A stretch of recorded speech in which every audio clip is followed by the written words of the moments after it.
amis, on vide la cave, on fait un grand ménage parce que vous le savez, la cave, il faut absolument qu'elle soit clean. Donc on a récupéré une benne, du coup on jette ce qui est vraiment acheté et on met sur le trottoir tout ce qui a donné. Il y a plein de gens qui récupèrent, ça fait super plaisir. On ramène un peu tout le quartier, mais au moins tout est réutilisé, donc ça c'est vraiment cool. Bon, jour numéro 2 pour la benne les amis, on refait notre petit stand donation. Nos voisins sont ravis de venir se servir. Il y a plein de petites choses. Quand vous verrez cette vidéo, il sera trop tard évidemment, n'est-ce pas? Ça part très très vite, hein. Je peux vous dire que ça part très vite. Et la benne elle se remplit aussi petit à petit. Et la cave on n'a pas l'impression qu'elle se vide, c'est ça le problème. Parce que quand on vide on fout le bazar dedans et je vais vous montrer mais on n'a pas l'impression. Bref voilà, on est content de donner, ça fait plaisir à plein de monde. Donc voilà, c'est cool, c'est cool, c'est cool. Voilà, je vous montre un petit peu la cave les amis. Regardez, on a l'impression que ça n'a pas trop changé. Et pourtant ici on a acheté à mort. Là pareil on a acheté des trucs, mais comme on remet par terre pour l'instant, ce qu'on garde c'est le zbeul. Et l'objectif c'est que tout ça se soit vide, hein. Ça paraît pas vraiment possible, mais je vous assure que c'est possible. On continue à faire des caisses de donation. On régale un peu le quartier, ça fait plaisir franchement de pouvoir ne pas jeter sur tout ça. Donc ça fait vraiment plaisir. Donc tout ce qui peut être réutilisé, ça part sur le trottoir. Bon les petits potes, on est toujours en train de ranger notre cave. Là c'est vraiment le rangement de printemps. On va même réorganiser, remettre ces étagères là qu'on avait acheté exprès. Et en fait on se rend compte que ces casiers là, c'est le seul objet qui n'a pas bougé depuis non seulement qu'on ait acheté l'usine, mais même encore avant. Et 1964. Ouais, il y avait ça, il y avait ce papier journal dedans. Ça n'a jamais bougé. Là j'ai ouvert, il y a même ça dedans. Je sais même pas ce que c'est. On n'avait même jamais vu. C'est un truc de fou. On dirait des bandes. Ah, des bandes pour les tissus. Si vous vous souvenez, dans une des premières vidéos, je crois que c'est l'épisode 4, on avait fait notre cave est hantée et tout. On avait fait une petite blague. Et on avait vite fait ouvert ça, mais en fait, on n'a pas ouvert plus que ça depuis ce temps-là, en fait. C'est ici que j'avais mis les trucs qu'on avait récupérés de Pinky. Tu sais, le pantalon. Ouais, parce que pour ceux qui savent pas, ici, c'était donc une ancienne usine textile. Et ils confectionnaient des vêtements pour des grandes marques du Nord, dont Pimki. Donc en fait, il y avait dans l'usine, on a retrouvé comme ça des pantalons Pimki. D'ailleurs, il y a la marque Pinky qui m'avait contacté pour qu'on garde en fait les patrons. Il y en a un là. Qu'on garde le patron de l'usine. Genre, il faut que le patron de l'usine y reste. Non, les patrons de vêtements. Pour pouvoir peut-être recréer une collection Pinky des années. Pimki, si vous nous écoutez, il y a moyen de faire un truc de fou. On ressuscite des vêtements, il y a une histoire. Et donc ça, ouais, voilà, c'est des patrons de vêtements, ça. Poche, vous voyez comment c'est écrit dessus? Fond, poche, dessous, genou. Voilà. Et donc les stylistes, ils utilisaient ça pour dessiner, si je dis pas de conneries. Le mariage de la princesse Irène. Faites travailler votre argent. Ah bon, qu'est-ce qu'ils nous proposaient à cette époque-là pour faire travailler notre argent? Une formule nouvelle de placement, les laveries à nettoyage à sec. Le bitcoin. Ouais. Acheter du bitcoin. Ah ouais, ok, franchise de laverie, les aventures en tout cas, ça n'a pas changé depuis des années, ça. Aujourd'hui, perturbation à la Yes. Ça n'a pas changé en 2023. Des trains. Non mais c'est trop bien de regarder ça. Voilà, les très vieux journaux. On va mettre de côté. Bon, voilà un peu l'état des lieux et je peux vous dire qu'on a vidé, hein. Donc là ça se voit pas, mais on a vidé masse. L'idée c'est de ranger bien dans un coin et de se laisser un maximum de place ouverte pour la cave et pouvoir commencer à réfléchir au sol, à faire des tests. J'aimerais faire des essais au niveau du sol en fait. Donc ces casiers là, dites-nous si ça a une valeur. C'est quand même une antiquité, si je puis dire. Ça peut se restaurer. Et... En fait, il y en a qui les sablent. Il y a des antiquaires qui les retablent. Des fois, même en meubles télé, quand c'est unitaire, en fait, ils font des meubles télé. J'avais déjà vu ça. Et bah oui, forcément, ça se garde. Hein. Restaurer neuf, c'est un truc qui vaut peut-être 500 balles quand même. Parce que c'est un vieux truc. Mais il faut qu'il soit propre, restauré, il y a du taf. Ouais. Quoi. Mais c'est toujours sympa à regarder. Donc ça, on va les déplacer peut-être un peu. Parce que là, on n'a jamais bougé, on sait pas ce qu'il y a en dessous, derrière. Enfin, c'est abusé. On va faire certainement appel à une société qui va faire de l'aérogommage sur nos poutres. Et on va pouvoir les traiter parce que là, c'est vraiment catastrophique. Donc voilà, on continue notre... Ça fait la benne, on l'a depuis déjà 3 jours. Depuis aujourd'hui. C'est le 3e jour. 3e jour. On a donné beaucoup, on a donné énormément hier. Ce qui est génial, c'est qu'on a fait plaisir. Ouais, on a fait plaisir hier, je me suis lâché, il me restait des plots de la terrasse. Je donnais à un mec, je lui ai donné pas mal de peinture blanche qui nous restait. On n'allait pas utiliser, de peau neuf. plein de sous-couches. Par exemple, on avait même du parquet, il nous restait peut-être 2 mètres carrés. Alors nous, on n'allait pas en faire grand-chose, mais il devrait y avoir un site internet qui regroupe en tout cas, où on peut donner en fait des restes de travaux et certaines personnes peuvent s'en servir par exemple pour carreler un toilette, pour mettre du parquet dans une petite pièce. Et plutôt que de jeter à la déchetterie, ce serait bien de recycler et de pouvoir donner... surtout qu'en fait, quand tu fais une grande pièce d'un sol, il reste toujours de quoi faire l'équivalent d'un chiotte. Sachant que tu prends 10% de plus. Bah donc oui, en fait, il y a plein de gens qui pourraient faire leur chiotte grâce aux chutes des autres en fait. On pourrait retaper tous les chiottes de France. Donc on lui a donné du parquet chêne massif de la suite royale. On lui a donné ce qui restait. Clairement, il y a de quoi faire un WC. Donc chêne massif, ça fait toujours plaisir. Et puis bon, nous, on est content de donner. C'est aussi des produits qu'on a parfois au travers de collaborations. Donc on n'a pas forcément investi financièrement. Donc on est content clairement de le donner. On se voit pas le revendre. C'est pas du tout le but. Donc ça permet aussi de rendre aux abonnés. Parce que la personne qui est venue hier, qui a pris plein de trucs, il nous suit depuis le début. Il connaissait même cette usine avant. Il était venu bosser ici, enfin c'est un truc de fou. Les gars, j'ai besoin de vous. Est-ce que vous pensez... Je suis dégoûtée, j'ai acheté ces chaises il y a 2 ans. Et en fait, on les a stockées et elles ont toutes pété à ce niveau-là. Alors je sais pas, pour moi le bois il a gonflé donc c'est irrécupérable. Mais dites-nous en commentaire si avec peut-être un serre-joint et de la colle, on pourrait éventuellement les réparer. Avec l'aération ça va, mais il y a un moment donné où tout a été coupé, l'aération et tout, c'est resté. Quelques jours et ça a suffi à tout abîmer en fait. C'est ça qui est chiant. Peut-être faire un do it yourself, c'est-à-dire qu'à partir de là, tu sais, je peux matelacer ça et mettre un tissu. Ah ouais, carrément. Non mais carrément. De toute façon, c'est hors de question qu'on les jette. Ah bah non, elles sont neuves, regarde, elles sont toutes propres. C'est juste ça quoi. Mais ouais, je peux peut-être faire un dossier matelassé. Bon voilà, donc comme je vous disais, ça se vide. J'ai encore pas mal de laine de verre. Ça pour le coup j'en avais revendu quelques rouleaux parce que ça a quand même une certaine valeur et en plus si je le donne typiquement c'est le truc qui sera revendu, enfin sauf si je trouve vraiment quelqu'un qui rénove et tout, mais des fois tu donnes en fait mais malheureusement il y a des gens ils viennent chercher et ils te disent que c'est pour eux mais ils vont juste le revendre, donc ça c'est toujours un peu gênant, donc on essaie vraiment de donner au max en ciblant des gens, on sait que ça va leur servir. Bref, la laine, là je garde ce qui reste là, je vais utiliser à mort pour le garage, je vais profiter pour bien isoler, enfin quand je dis garage c'est le couloir d'entrée surtout, qui sera vraiment isolé. Donc je vais en mettre max et puis à la fin ce qui restera, soit je donne à des amis qui sont en réno, on en a, ou soit à des abonnés, ou enfin voilà, ça partira, ou la famille. Et les outils, ça je peux te dire c'est le truc que j'ai plus accumulé pendant la réno, mais bon c'est trop bien d'avoir plein d'outils. Donc ça va être renettoyé, re-rangé proprement dans des étagères. Ici pareil, étagère à outils, de l'élec, un peu de plomberie. Voilà, il y a tout. Il y a nos tableaux électriques que j'avais enlevés pour des retouches, il faut que je les remette. Voilà, c'est un bordel, un niveau VMC. Alors j'ai plein de trucs comme ça qui me restent. Je sais que ça a quand même une certaine valeur. J'ai regardé, c'est des trucs que tu peux acheter 15 € pièce. Des coudes comme ça, j'en ai plusieurs. J'ai pas envie de les jeter. Donc en fait, je sais pas comment je vais les donner. En plus c'est quand même assez ciblé. Enfin, bref, peut-être sur Insta je ferai quelque chose. Donc voilà l'état de la cave et puis le puits de décompression que j'ai rebouché mais toujours pas refermé. Et en fait, j'en profite pour reparler un peu d'humidité. Ici, j'ai cliné. En fait, j'ai frotté, j'ai nettoyé le sol sur un cercle. D'ailleurs, ça se voit. On voit à quel point c'est devenu dégueulasse tout autour. Sinon, c'est bleu comme ça le sol. D'ailleurs, l'idée, c'est de tout nettoyer une fois qu'on aura tout rangé. Et en fait, ici aujourd'hui, la dernière fois on avait parlé qu'on on avait envie de retirer les dalles. On n'est pas honnêtement sûr à 100%. On se laisse encore un peu de réflexion et de test. Parce que c'est énorme, c'est conséquent quand même de recouler. Donc là, j'ai gratté tous les joints. Parce que l'eau remonte en fait principalement entre les joints. Pas au travers de la dalle, enfin j'espère, mais j'ai pas l'impression parce qu'on voit que ça sèche tout de suite au cœur et que c'est vraiment au travers des joints que l'eau remonte par capillarité parce que les joints c'est de la bouse, c'est de la terre. Donc ici j'ai gratté, je vais encore nettoyer bien et en fait je vais faire juste un test de joint, c'est-à-dire que je vais aller acheter des joints de mortier pour dalles de sol extérieur et je vais refaire un petit joint comme ça autour d'une dalle et je vais regarder un petit peu comment l'humidité elle réagit. Ça va permettre aussi de peut-être de se dire ah bah ça suffirait peut-être de tout rejointoyer, voir si l'humidité remonte pas et recouler peut-être un époxy sur l'intégralité du sol, je sais pas. Dites-moi ce que vous en pensez. Est-ce que ça peut être une bonne idée? On sait pas. Oh mon bébé, tu viens à la cave? Tu viens pas souvent à la cave. On va te faire une belle salle de jeu mon cœur. Oui. Tu pourras bricoler avec papa bientôt. Dernier jour de benne les amis. Ça dégage. Ça c'est notre voisin ferrailleur qui va être content. Problème pour la sortir, il faut la couper. Donc petit coup de meuleuse, je la découpe, on sort ça. On va retrier tous les rails qui restent.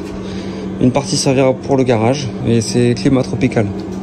C'est tropicolo, tropico.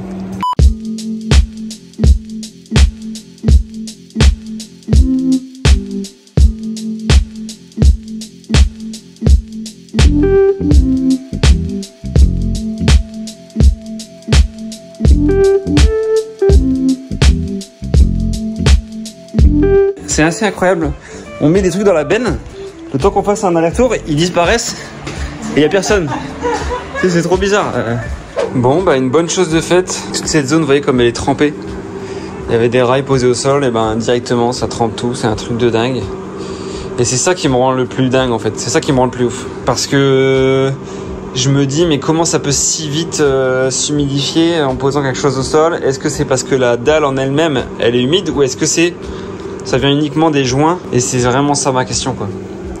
Mais c'est le test qu'on va faire là-bas où j'ai nettoyé, on va faire les joints et c'est là qu'on va pouvoir savoir quoi. On continue le rangement les amis parce que on n'est pas encore arrivé au bout.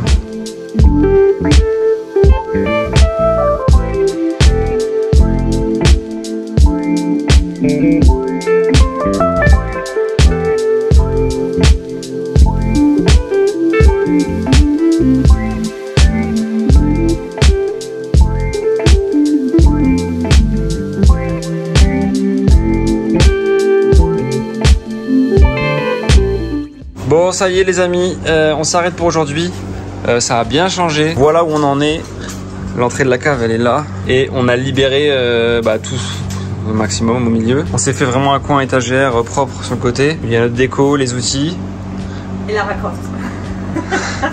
Je précise, c'est des répliques d'Airsoft, c'est pas des vrais. Non parce que, ah oui, il faut que je raconte. On déménageait, au moment du déménagement donc, de notre appartement pour venir à l'usine, j'avais dans la chambre une réplique d'Airsoft. Donc c'était une réplique d'un petit pistolet mais en métal, on dirait vraiment un vrai, à gaz pour ceux qui connaissent. Et en fait, la maman de Rachel est venue nous aider à déménager et on n'était pas là. Et en fait, en rentrant, j'ai vu que qu'elle avait bougé. Je dis à Rachel, je dis ça a bougé, ta mère elle l'a vu, elle t'a rien dit et tout. Et en fait, du coup, je suis allé la voir et je suis allé lui dire, vous avez pas vu une réplique, un pistolet, vous avez pas vu? Ah si, je l'ai mis là et tout. Et en fait, elle était en panique, elle était en stress. Et elle a rien dit. Franchement, je pense qu'elle aurait rien dit. Mais elle était en stress elle pensait que c'était un vrai en fait. Du coup je lui ai dit, je l'ai rassuré et tout. Et je pense qu'elle m'a pris pour un malade. Bref, voilà la petite anecdote. Bon, sinon ici, là on va laisser un petit peu sécher le sol tranquille. On vous tiendra au courant dans la même vidéo un petit peu comment ça a séché. J'ai pris des photos, je vous montrerai les photos avant après tranquillement. Comment le sol sèche. Finalement, le test du joint ce sera pas pour aujourd'hui, pas eu le temps. Ce sera peut-être même pour vous dans la suite de la vidéo. Donc il reste quand même toute cette partie là à ranger, il reste encore un max de place à récupérer, mais on va pouvoir déjà voir un petit peu ce qui change après avoir aussi libéré le sol. Parce que là on n'a plus rien qui est quasiment posé au sol, les étagères on les a un peu surélevées, sauf celle-là, mais sinon tout le reste on a surélevé pour que l'air vraiment circule bien. Je vous l'avais sûrement déjà dit, mais j'avais installé une extraction ici. Donc pour l'instant il n'y a qu'une bouche là, je l'ai mis un peu au milieu de la cave. Et c'est extrait vers l'extérieur. Bon, ça tire beaucoup le débit, je l'ai mis au max. Mais je vais encore faire quelques modifs pour mettre un T ici et que ça continue.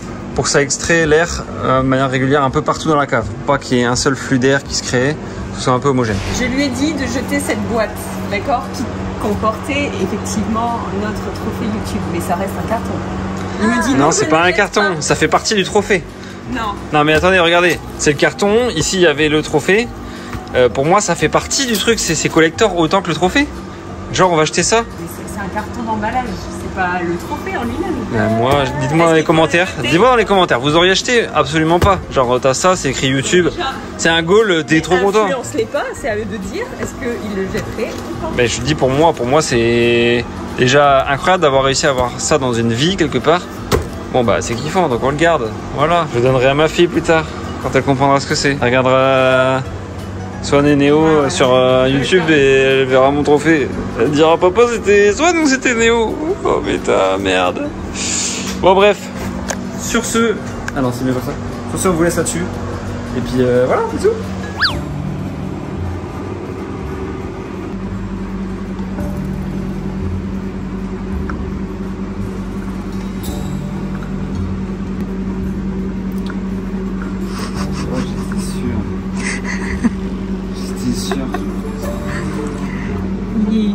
matin, Emilia.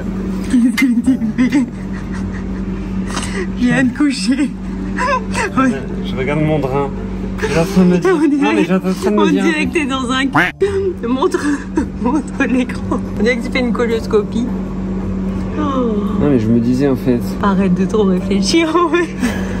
Non, mais en fait, je me demande pourquoi ils ont cimenté. Là, la paroi là, ici là. D'accord, le long des pierres. Tu sais, on dirait qu'elle est cimentée. Tu vois qu'il y a un là. Là, on voit que. Tu vois. Et pourquoi? Parce que l'eau, il faut qu'elle aille dans le drain. Bah, elle passe par en dessous. Elle passe par là. Par où? L'eau. Par où elle passe? Bah, là où tout est humide. L'eau, elle. Là. Bah, ouais, mais on dirait qu'il n'y a pas la place, quoi. Ça respire pas. Bien sûr que si. Bref. Bon, ça sèche bien. Maintenant qu'on a vraiment évacué le sol, l'air circule beaucoup mieux et ça sèche mieux dans la cave. Du coup, ce que je propose, c'est qu'on fasse le test au niveau des joints. Donc, je vais nettoyer. Au début, je vais le faire là-bas, mais en fait, je vais faire ici. La zone est plus propre. Donc là, on voit bien qu'on démarre avec des joints remplis de terre pourrie où l'humidité remonte. Donc, je vais commencer par les vider les joints. Donc, je vais tester avec ça, petite brosse comme ça que je vais rentrer dans le joint. Ça va tout gratter super vite, ça va être pratique. L'idée, c'est de bien le nettoyer, de le creuser le plus profond possible pour venir mettre du joint le plus profond possible. Et on ira acheter du mortier. Je vous montrerai au magasin, il y a un mortier spécial pour des dalles en pierre extérieure. C'est parti, on va cleaner une dalle.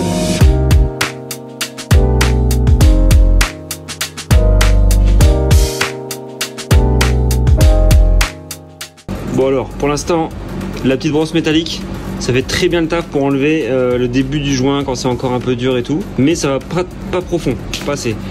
Donc ensuite j'ai utilisé et testé cette brosse là, donc sur visseuse, qui est plus souple, mais elle va plus loin. Et comme en dessous c'est moins dur, ça part bien. Et du coup ça me permet d'aller quand même profond assez rapidement. Donc c'est pas mal. Après j'ai encore des fois où c'est un peu... Je sais pas si ça suffirait en profondeur là en fait. En gros là il y a 1,5 cm. Est-ce qu'il faut quand même aller plus loin? C'est quand même mieux, je pense. Donc il y a des endroits où il faut que je creuse plus. Je vais essayer de... Limite il faudrait que je fabrique un outil quoi. Je crée un outil. Je vais essayer aussi avec la scie sabre. En fait avec la scie sabre je pense que je peux donner un coup dans le joint profond du coup. C'est l'avantage de la scie sabre. Ce qui permettrait vraiment de casser le joint et qu'il soit vraiment plus dur du tout. Et avec la brosse venir derrière tout enlever en fait. Le multitool j'y ai pensé mais trop... Non, la lame est trop fine en fait, à part couper dedans, ça enlève rien, pas ouf. Donc voilà.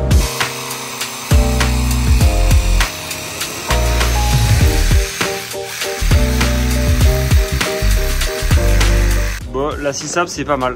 C'est pas mal pour bien dégommer si c'est dur assez profond. Donc voilà, et après je passe un coup de brosse. Hop. Comme ça.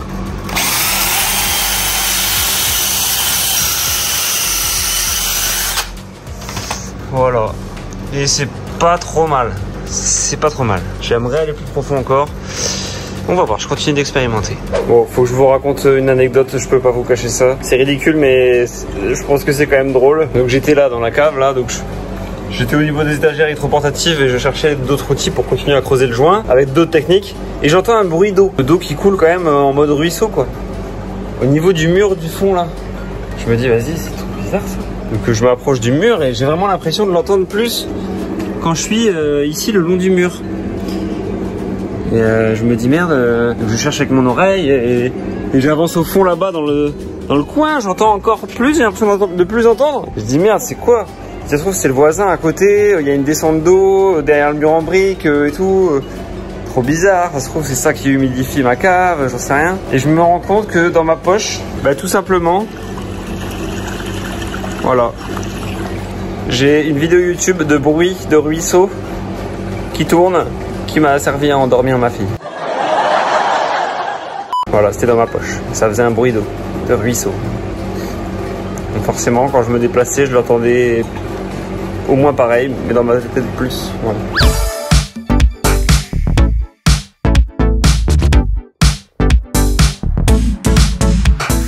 J'ai nettoyé la dalle du coup à fond. Utilisé la brosse sur la visseuse, ensuite à l'éponge, à la flotte, machin, eau chaude, savon noir. L'idée c'est aussi de voir un petit peu la pierre brute, ce qu'elle donne Visuellement, c'est important aussi de se rendre compte. Je rappelle que ça, c'est dégueulasse. On voit plus du tout la pierre originelle. Voilà, donc là c'est humide, je vais laisser sécher. On va pouvoir voir vraiment la tête de cette pierre. Et puis bah, pour maintenant, je pense que je termine de creuser un petit peu et puis on va se faire les joints.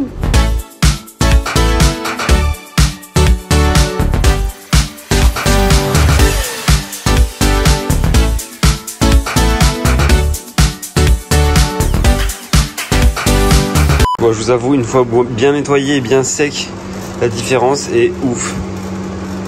C'est un truc de malade. C'est presque beau. Alors qu'en vrai, elle est abîmée et pas très belle, mais elle rend presque jolie une fois nettoyée. Bon voilà, on va bientôt s'attaquer aux joints les amis.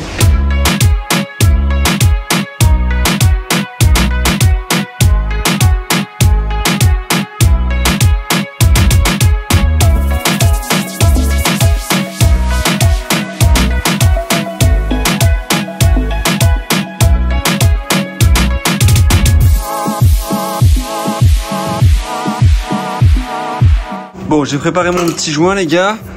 Ce que je vais faire, c'est que pour me faciliter le travail, je vais utiliser ces cartouches vides qu'on peut remplir soi-même avec le produit qu'on veut de chez Wolfcraft. J'ai jamais pensé à ce truc là, mais c'est vrai que c'est ultra pratique de pouvoir mettre le produit qu'on veut. Donc je vais mettre le produit directement à l'intérieur, le joint dedans.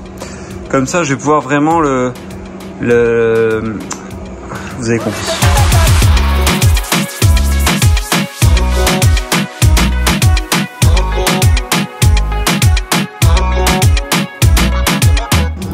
Ça.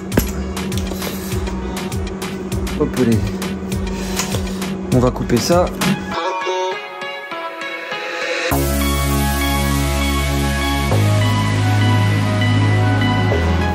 Wow! Oh my god!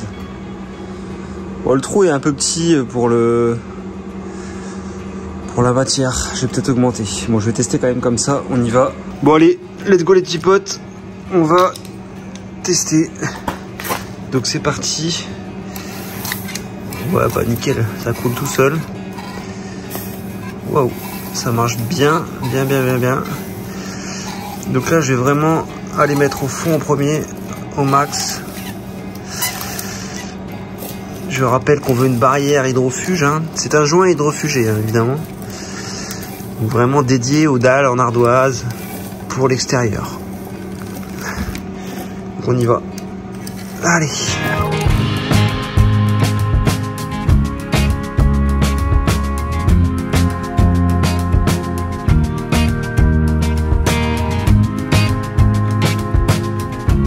Alors j'ai fait un premier joint. Alors ça va, c'est ok, le rendu c'est ok, ça marche. À propos de la cartouche Wolfcraft, ça marche très bien malheureusement. C'est compliqué pour la recharger en fait. Parce que là le bout il reste bloqué, j'ai l'impression que c'est l'utilisation unique. Bah du coup bah malheureusement ça va être trop galère. Donc je suis obligé, pour l'instant avec ma spatule j'essaie de le mettre dedans, mais du coup j'en fous partout à côté. Donc à nettoyer, à lisser c'est plus chiant.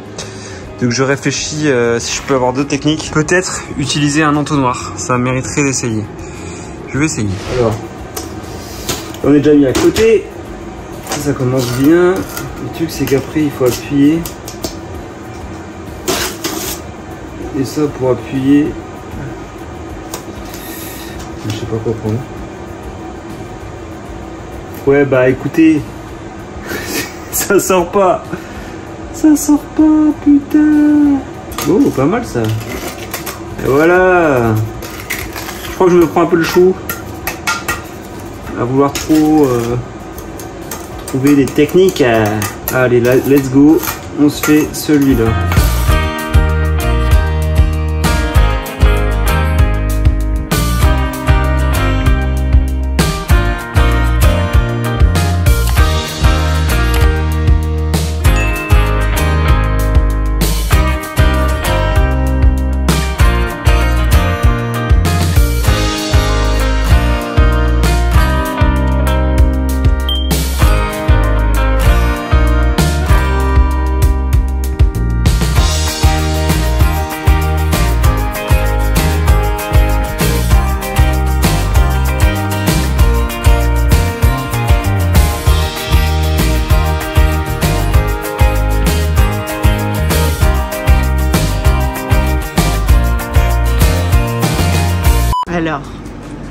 Qu'est-ce que t'en penses?